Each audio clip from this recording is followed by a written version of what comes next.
अथमाहात्म्यं गीताशास्त्रमिदं पुण्यं यः पठेत् प्रयतः पुमान् विष्णोः पदमवाप्नोति भयशोकादिवर्जितः।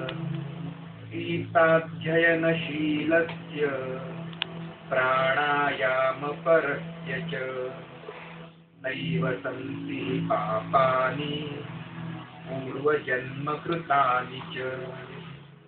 मलनिर्मोचनं पुंसां जलस्नानं दिने दिने मलिने मोचनं पुंसां जलस्नानं दिने दिने सकृद्गीताम्भसि स्नानं संसारमलनाशनं सकृद्गीतामृतस्नानं संसारमलनाशनम्।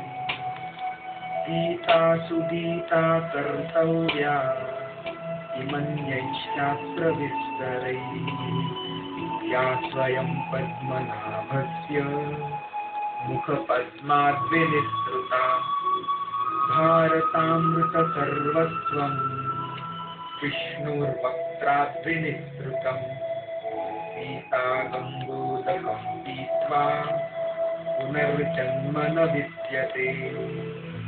सर्वोपनिषदो गावो दुग्धा गोपालनन्दनः पार्थो वत्सस्तु भोक्ता दुग्धं गीतामृतं महत्।